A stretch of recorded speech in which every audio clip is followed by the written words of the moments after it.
Oui, donc je reprends. Donc du coup, voilà. C'est en fait, je pense que on le sait, hein, que les militaires américains ont fait tester au Vietnam, enfin l'armée américaine a fait tester du LSD à des militaires au Vietnam, ça c'est maintenant, hein, c'est sorti les dossiers. Mais ils se sont rendus compte que, putain, pas efficace, les mecs, ils kiffent la nature, c'est cool, ça se passe bien, voilà. Bon, l'idée c'est de faire la guerre, gagner du territoire, nanana. Mais moi, c'est vrai que la sensation que j'ai eue, si je peux me permettre de vous raconter la sensation que j'ai eue comme ça sous LSD, mais que ce soit par champi ou par la goutte vraiment chimique, quoi, pure, euh, c'est doux, en fait. C'est doux, c'est pas violent, c'est pas comme un exta où il y a une montée puis il y a une descente. C'est-à-dire, ça peut monter un peu, la pente, elle peut être un peu plus drue. Mais après, quand t'es là, en fait, c'est pas une grosse montée, hein, ça fait un truc un peu comme ça. Et puis ton état d'esprit, il est plutôt, enfin, moi, comment je l'ai vécu, mais toujours pareil, si on a des démons en soi, si on est ensorcelé, si on n'est pas sincère dans le cœur, si on a des maladies au cœur, si on n'est pas pur, en fait, euh, eh ben, on va avoir peut-être des hallucinations. Moi, c'est vrai qu'en teuf, j'ai vu des gens faire des décollages, c'est-à-dire partir comme des fous, comme ça, parce que effectivement, quand il y a des choses invisibles qui sont en jeu dans notre monde et dont on est touché, et qu'il y a des gens qui s'amusent au travers de nous à nous faire du mal par des forces invisibles, ces formes de drogue-là aussi sont des formes de nettoyage, mais il faut aussi savoir gérer ces choses-là. Et c'est vrai que effectivement la psychiatrie, elle vient faire, on va dire, l'atterrissage dans le monde, on va dire, plus concret, adapté à la société, réadapté à la norme, etc. Et qu'il faut avoir un certain état d'esprit ou un certain recul, généralement, que peuvent apporter aussi les sciences orientales, pas moyennes orientales comme l'islam, non, orientales ou soufis.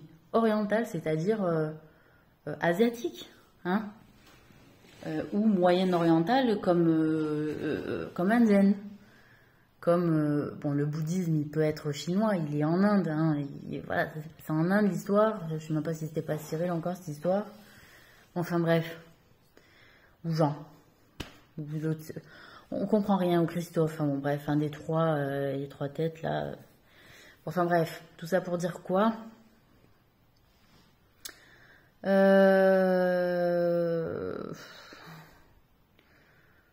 Enfin, donc ton esprit, il est normalement, si tu es saine, hein, que tu es apaisé, que ton corps est nettoyé, que tu pratiques pas la sorcellerie, que tu n'es pas touché par de la sorcellerie violente, etc. Parce que bon, j'en suis toujours touchée perpétuellement, je veux dire. Je pense que Claudine a revendu pas mal de mes photos euh, pour que des filles s'amusent sur ma gueule, enfin bon voilà. Donc comme ça, ton esprit il est comme ça, il vit au contact, hein, d'une connexion qui t'est personnelle, qui t'est propre. Et puis il n'y a pas vraiment de descente, ça s'en va comme des petites paillettes là qui s'envolent dans le vent, quoi, tu vois. Alors moi les champis, je les bouffais crus comme ça, hein, direct. Voilà, c'est pas bon, mais enfin crus secs, ils sont secs. Il faut les faire sécher, hein. Mais je les bouffais comme ça. Et la goutte, bon bah la goutte, c'est la goutte, quoi. C'est un truc chimique. Mais j'ai trouvé que, d'un point de vue thérapeutique, je l'ai trouvé intéressant. Donc ça, je pense que ça peut intéresser les labos, les chimistes aussi. Et voilà. Après, pourquoi j'ai aimé le joint et l'herbe?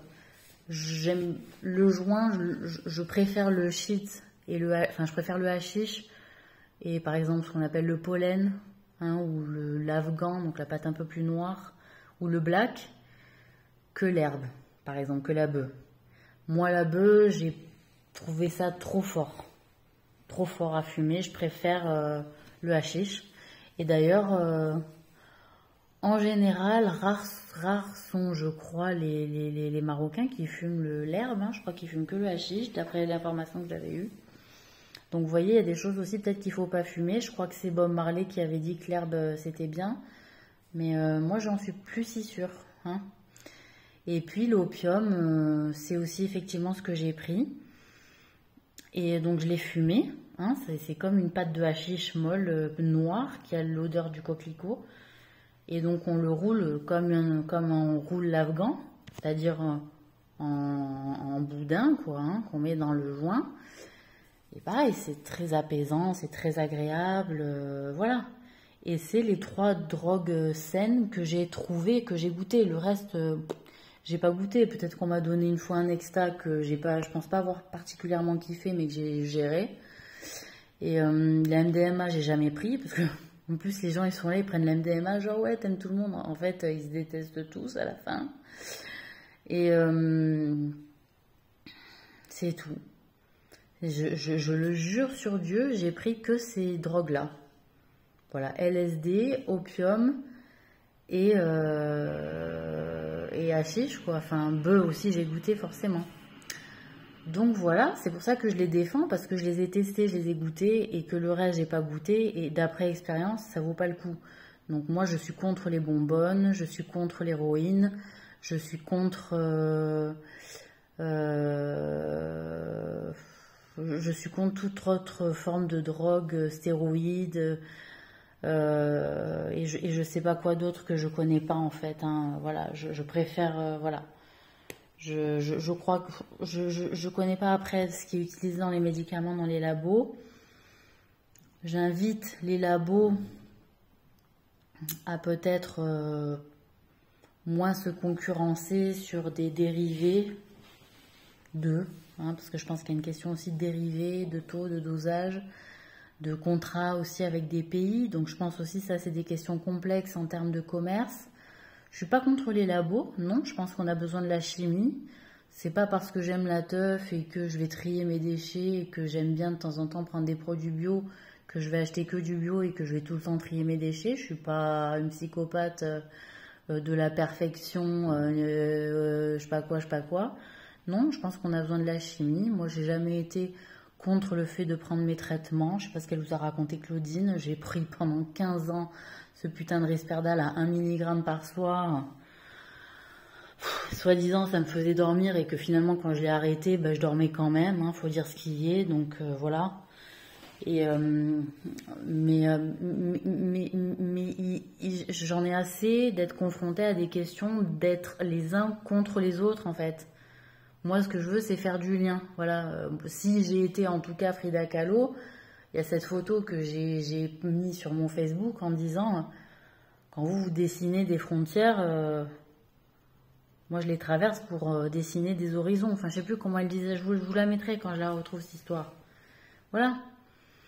Donc c'est tout ça, et que quand je vois ces histoires de légalisation pour essayer de bloquer des projets, pour essayer de bloquer des populations, des lois contre les uns, contre les autres, et que ça se fait passer pour du rouge et pour du... Vous me gonflez avec vos couleurs. Les partis politiques, je vais vous peindre tous en vert. Voilà, comme ça vous êtes à égalité, puis c'est sur les idées qu'on va débattre, hein, et sur vos actes et vos comportements. Enfin, à un moment donné, respectez-nous, même si on a une sale gueule. Les filles, moi je vous le dis, hein, tous les matins je me regarde dans le miroir, je dis putain t'as une sale gueule.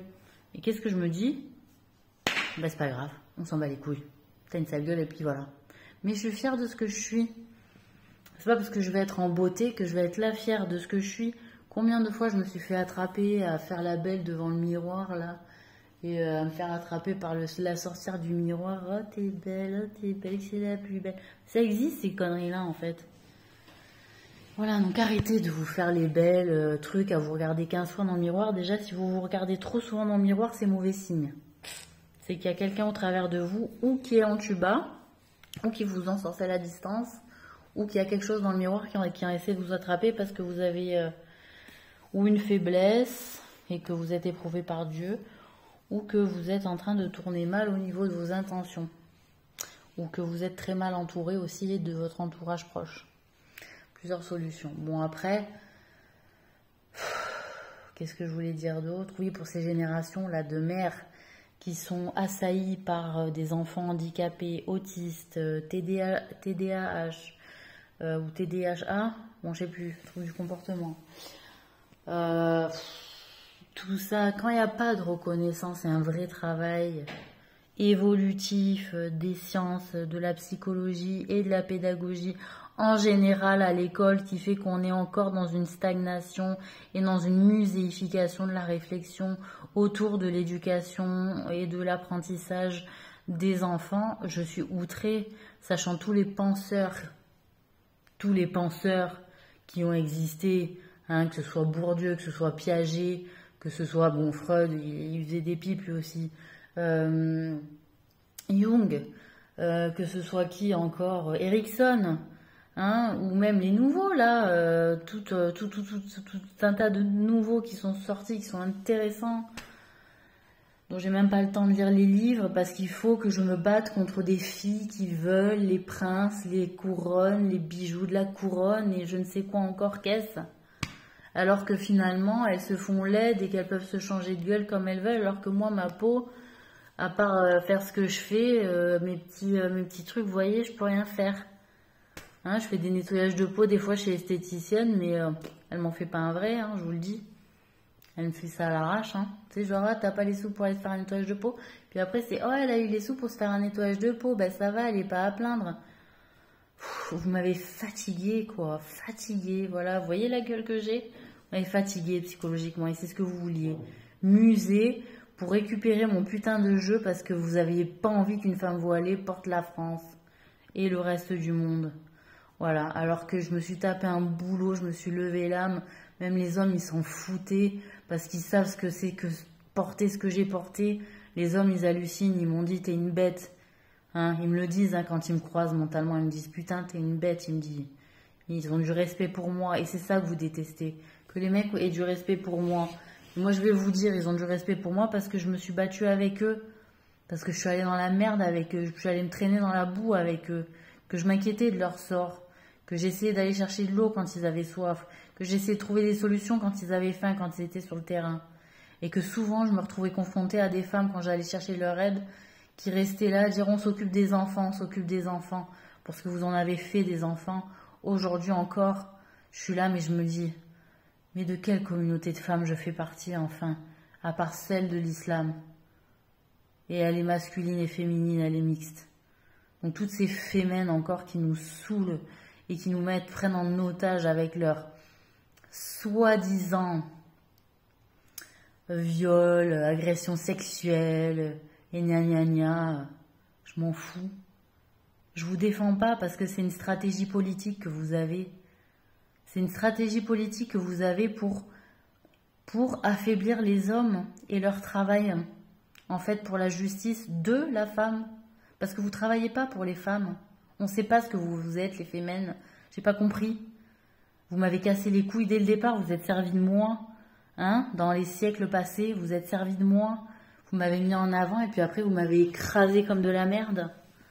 Hein, parce que je représentais la femme forte, la femme qui se bat et que vous vouliez faire partie de ça.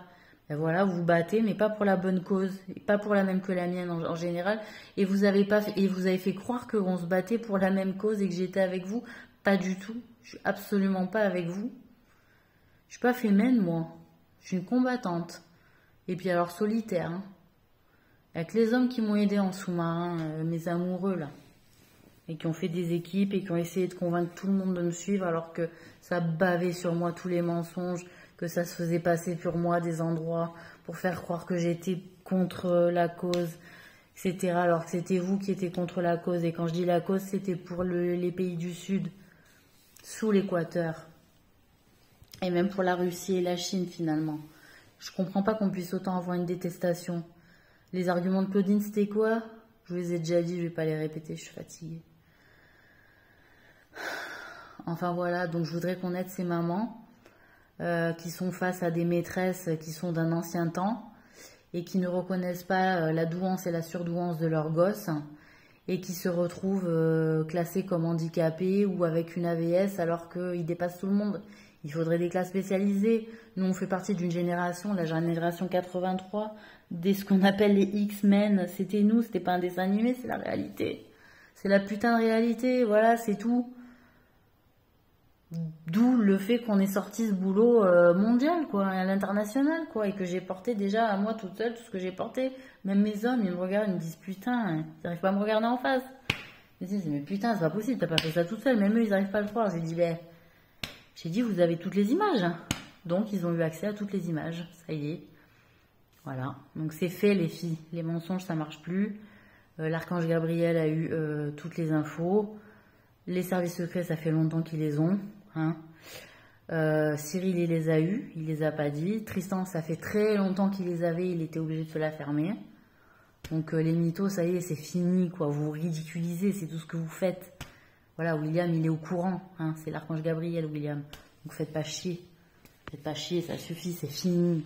C'est fini, les filles, c'est fini. Voilà, c'est fini. Voilà, donc qu'on me fasse pas croire à moi toute seule que... Parce que là, c'est devant tout le monde. Devant les Américains, devant les Africains, devant l'Amérique du Sud, devant la Russie, devant les Chinois. Tout le monde hallucine. Et les Chinois, je les ai portés. Et vous risquez gros à continuer à faire ce que vous faites, je vous le dis. Parce que comme vous n'avez pas cru en Dieu, vous ne croyez pas à l'enfer. Et j'en suis très heureuse. Continuez comme ça.